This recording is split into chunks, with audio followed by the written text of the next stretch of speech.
Good evening. How are you all doing? Good. So this week, I'm going back to you ask for it. Okay. Last time, I just ran through those questions in 30 minutes, right? And and Sierra Leone, told me last week, actually like 2 days, I think 2 days ago, and he said, no, you can do it one at a time. So I'm so glad. Some of those questions are really good, but at that time I didn't have much time, to give you to spread it out and stuff like that. So tonight, let's just go back to, the first question that somebody asked, and that is the first question is the most important, question, that's I believe. So let's read the question, okay? So let's go to the next slide. So the question is, what does it mean when you don't give offering or tithe? Right? What does it mean when you don't give offering or tithe? So the person that asked this question, he might think, seriously about giving. So we just had an offering, right? So last week I started with this, 2 Corinthians chapter 9. 2 Corinthians chapter 9, verse 6 through, verse 8. I'm going to read that, and I'm going to talk about something about money. So the point is this: whoever sows sparingly will also reap sparingly, and whoever sows bountifully will also reap bountifully. Each one must give as he has decided in his heart, not reluctantly or under compulsion. For God loves a cheerful giver, and God is able to make all grace abound to you, so that having all sufficiency in all things at all time, you may abound in every good work. So that is from 2 Corinthians chapter 9. So what is money? Now, I have some of these here. It's not a big bill. How much is this? $1. And this? $1. If I add 2 zeros in the back, is it going to make a big difference? $1, after $1, I put, 2 zeros. Yeah, $1, right? This is $1. If you see another 2 zeros here, after 1, if you see 2 zeros, is that going to make, it going to make $2? 2 zeros after 1, 100, right? So is that going to make any changes? So which one you'll take? 100, right? But this is, if you just go, in somewhere that people never see a dollar bill, or they don't know how to read, English alphabet, whatever it is. So you give them, and which one they are going to take? Or, are they going to take at all? Your money, right? It's no meaningful to them, right? So this is just a piece of what? Paper. Just a piece of paper. But, it's make value because it adds some number, right? It's at some number of them. And people, the government, make, it is, to be like lawful to use, to trade and stuff like that, so it become valuable. So money is just a piece of a material, right? It's just like a paper, but somehow, we are kind of, crazy about that, right? Money. So now people ask, what if I don't give? Or what if I give? What will make a big difference? Let's say somebody give $1 and somebody come and give $1 million. So is there any, if somebody do that, who is going to be happy? At the church, someone come and give $1 in the offering, and someone come and give $1 million, who is going to be happy? Is God going to be happy? Who is going to be happy? The church, the one that received. Oh, $1 million. If you see like $1, okay, just add it to the account. But 1 million will make what? A big difference. But for God, $1 million or a dollar or 1 cent is not a big difference. So first thing you have to understand is money. Let's read this one from Haggai chapter 2. Can you see that? So let's read it together. The silver is mine, and the gold is mine, declares the Lord of hosts. So according to that verse, what do you understand? Silver or gold or whatever it is, who's own that? God's own that. God is the owner of everything. God declares that those are all mine. So let's read another one. 1 Timothy chapter 6, verse 10. For the love of money is a root of all kinds of evils. It is through this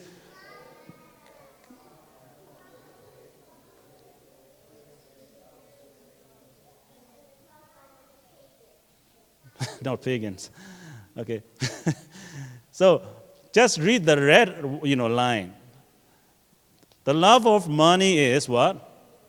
The root of all kinds of evils. So the money itself, is it evil? No. This is just a piece of what? Paper, right? So money is not evil, but what is evil? The love of money. See, the love of money is evil. So it's depending, whatever you put in the plates, in the offering, totally up to what? Up to you. How much you love that, that material, that paper. It's up to you. So sometimes we put an offering, and offering plates come very quick, so we just take out, and you see, wow, $10. So what, you put it back, right? You started trying to look what? A smaller one, $1.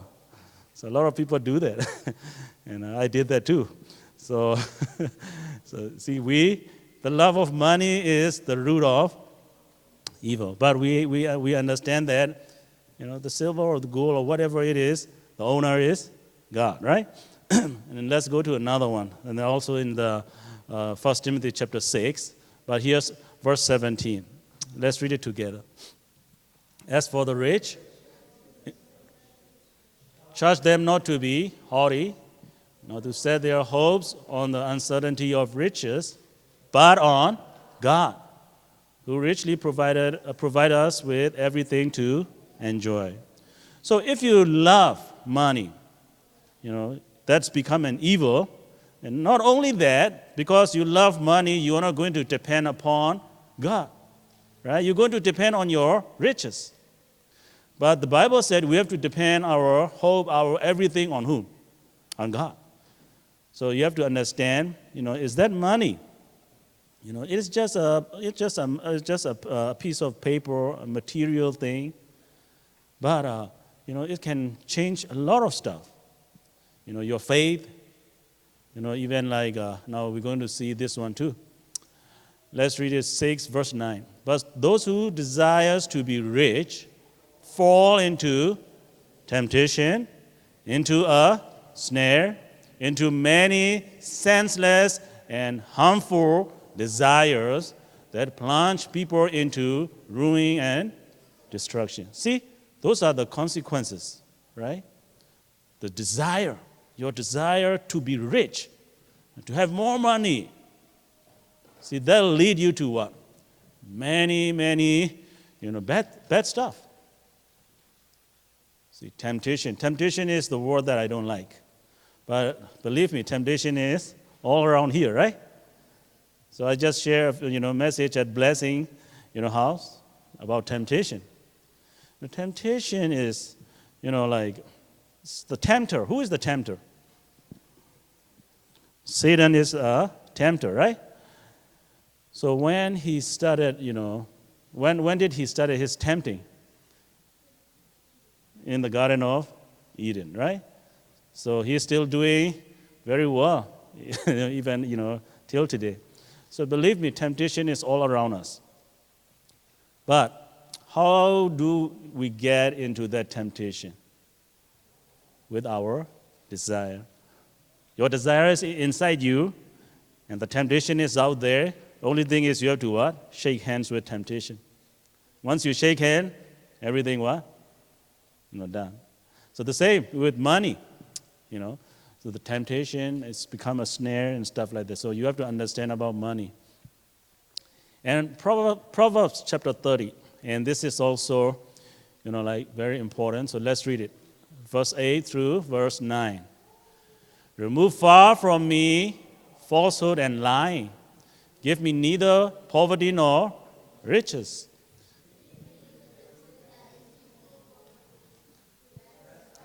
Fool and deny you, and said, Who is the Lord?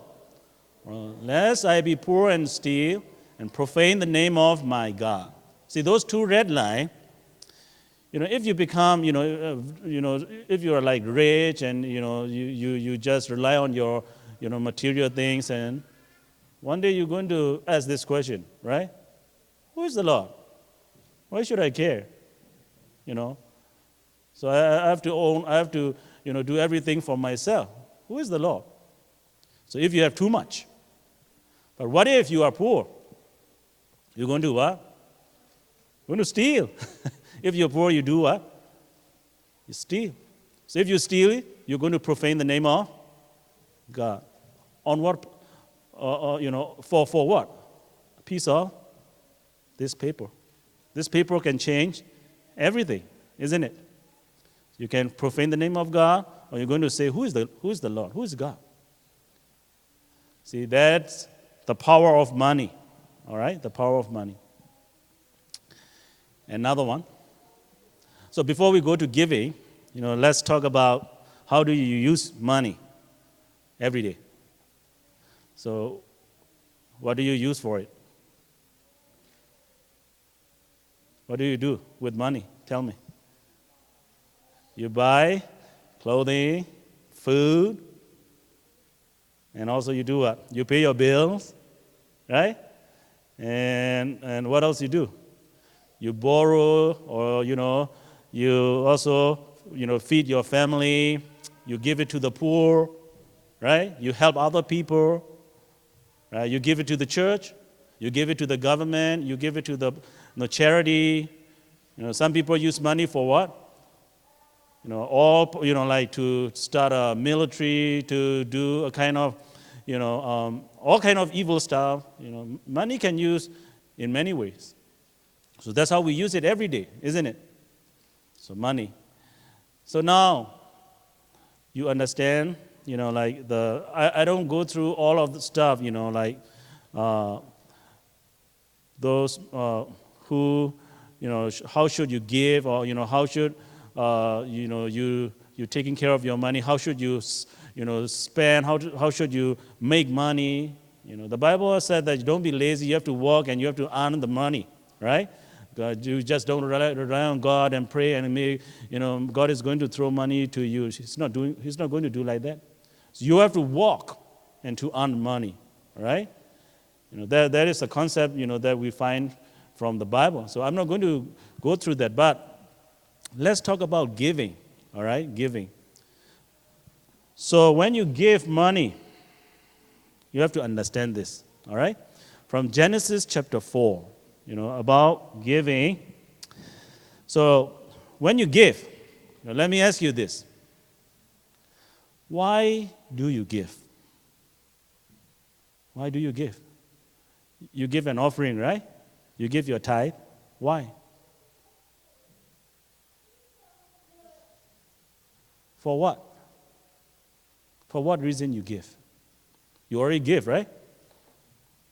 Still there. Why do you give? And I'm not going to shame you, but I can just take it out, and I can, even before I, look at that offering, I can tell what kind of bills are in there. Can I find a $100 in that offering plate? Mostly it will be what? A dollar bill, right? Maybe I won't see $100 bills in there. So maybe like if I see all $100 bills, I will be what? Or van will be jumping. Right? All $100 bills. But I can tell your giving, is, generously or not generously, I can see from your offering plate, right? And also your giving, your spending. Those who have family, those who have bank account, I can tell by looking at your bank account, are you you pay generously or not, to the work of God. I can tell that. So mostly you're going to spend your money on what? Other things, right? But for God, your check, when you wrote your check or when you take your money out, it will be very little. It's just, maybe a few dollars to God. So now, giving, we have to understand why we give, right? So when you give today, why do you give? For what? Are you hoping some return when you give? Maybe if I give $1, God is going to bless me $100 next week. Is that why you give? Or maybe if I don't give, God is going to, empty my bank account, so I have to give at least. Right? And some people quote with the Bible verse from Malachi. Test and see that the Lord is, this and that, and so you give. It's going to open the heaven and bless you. Is that the reason you give? Or maybe you come here and say, your parents said, hey, go and put that $5 in the plate. I'm going to check you if you come back. So that's why, you put that $5 in there. So why you give? So you have to understand that. So let's read this, Genesis chapter 4. In the course of time, Cain brought to the Lord an offering of the fruit of the ground, and Abel also brought of the firstborn of his flock, and of their fat portions. So two boys, two men. They both brought what? An offering. To whom? To God. So when you read this, the first thing you can see, they didn't bring the same stuff, right? So Cain brought what? The fruit of the ground. And Abel brought, from the flock. So two different types of offering, right? Giving. So we're not going to do like theology, class here. But, just think about Cain. And think about Cain. When he brought the fruit of the ground, in his mind, let's go into the place of Cain. What is he thinking? What was he thinking at that time when he brought this, an offering? Is there any commandment at that time? Did somebody command Cain to go and give the Lord? No commandment, right? So why did Cain do that? He wanted to. Willingly, right? He just came before the Lord. I'm not going to put theology here, but, let's look at Cain. He just come to God with what? The fruit of the ground, willingly. Nobody forced him. He just come. What about Abel? The same, right? He just brought the best. So this type of giving, we will tell this is not a commandment, and this is what kind of offering? Free will offering. They just give it freely, free will offering. Nobody tell them to give. Nobody. There was a commandment at that time. So both guys came with, willingness to give it to the Lord. You see that? Okay, the second one. Genesis chapter 8, verse 20. Okay, let's read it together. Then Noah built an altar to the Lord and took some of every clean animal and some of every clean bird and offered burnt offerings on the altar. So when did Noah do that? After he came out of the flood. He came out of the boat. Right? So did God tell Noah to do that? No. So why Noah build an altar and why Noah, give all these animals to God? Willingly, right? He would like to thank God. For what reason? Yeah, God saved his family. Thankfulness. He would like to give that offering with all his joy and thankfulness. Wow, the God is, worthy to be praised. I'm going to praise this God. And where did he get those animals? Where? What? From the ground? Did he go and catch all those animals? How did he get those animals? The Lord gave it to him, right? Those animals came. Right? So all those animals went in the boat. And he gave back to the Lord what? The possession of, God's own possession, right? He didn't make it. God gave him, so he gave him back. But with what? With thankfulness, with joyfulness, he gave it back. You see, we just read Haggai, right? Chapter 2. The silver, the gold belong to who? To God. So now when you give, we just look at, wow, I have to make sure there's no 20 at the back. Right? So sometimes, most of the time we do that. So that's why, we become the what? We love this material so much.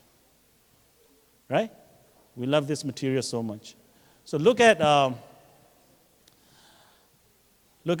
life in America. Let's look at the life in back home, our country. Right? Some of you were not born here. Some of you came from the camp, from our country. So what's the difference? Here, like you said, I'm going to take a shower. So you said, no, let me take a bucket.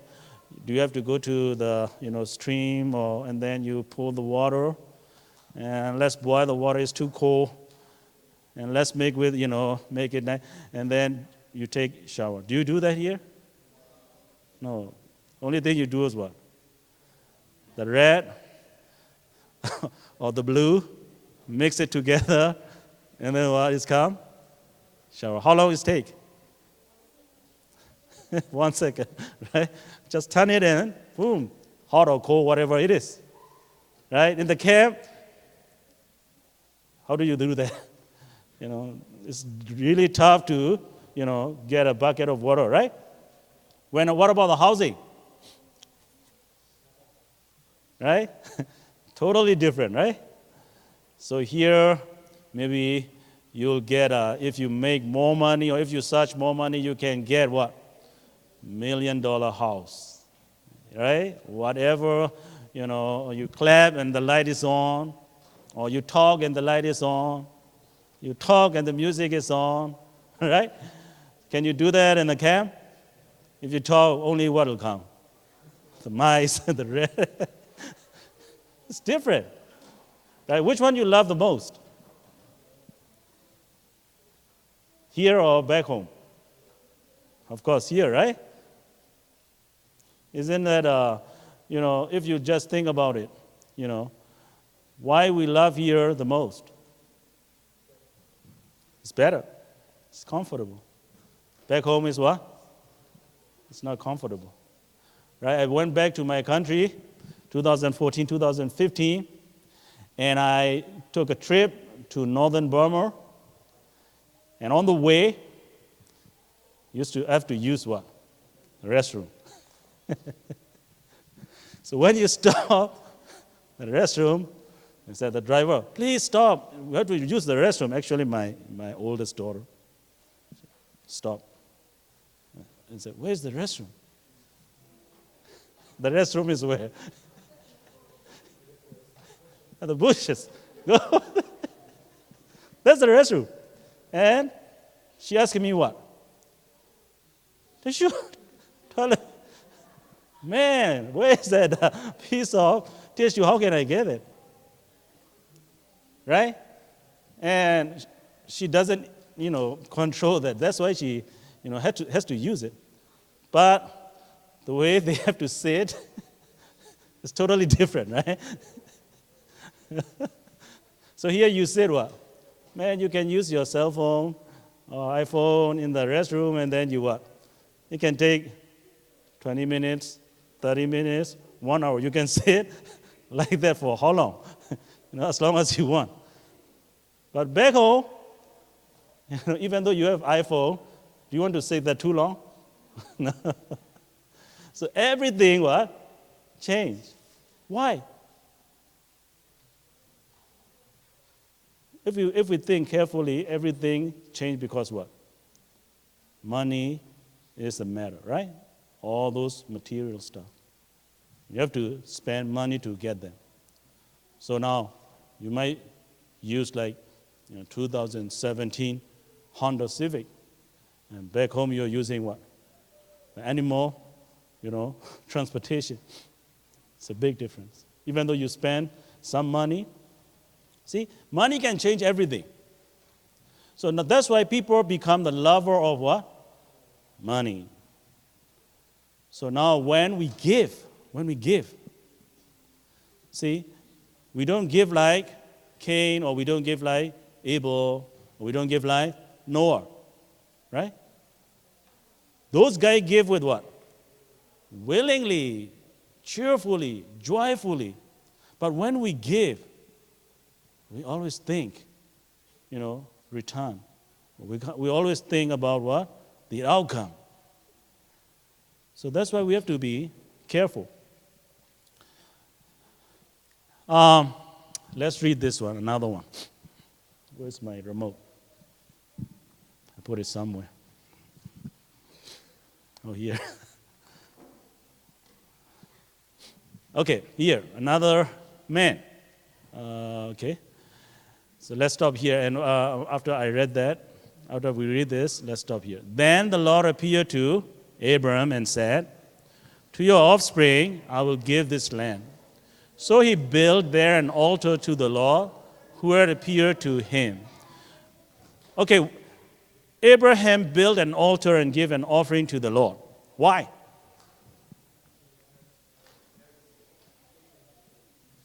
Here, the Lord appeared to Abraham, said what? To your offspring, I will give this land. So then, Abraham do what? Build an altar and give an offering to the Lord. So is that reason why Abraham gave to the Lord? Because God gave him something, and they say, oh, I have to do something for God because he is going to give me this much. So I'm going to do what? Build an offering and give it to him. Is that reason why he gave? I don't think so. Right? Because at that time, Abraham didn't even get anything yet. Right? Even he passed away, he died. He didn't see that piece of land, and his offspring or whatever. So he gave with what? With faith and with joyfulness, see? And you'll see, next week we're going to talk about this, tithing, all right? Tithing, we're going to talk about that. It's very important. And people are confused too much, on tithing. Giving, tithing, spending, you have to understand about this money. If you don't understand that, all of your life, this money, this piece of paper will give you a hard time. So I hope, we'll continue that next week. And I hope, that will give you some lesson to learn. And so just today, just let's review this. Money is just what? A piece of material, paper. The love of money is what? The evil of everything. So money can change everything of your life. It's up to you. It's your own desire. So when you give, according to the Bible, those who give before, they give to the Lord because what? They would like to give willingly, cheerfully, wonderfully, joyfully, right? That's how they give. So at least you should understand that. When you give, there shouldn't tie anything behind that. If I don't give, may I hear the thunder. If I don't give, maybe God's going to empty my bank account. Don't give like that, all right? First understand, you have to give with what? A cheerful heart. A cheerful giver. God loves a cheerful giver. So just let's stop there and let's continue that next week. May God bless you all.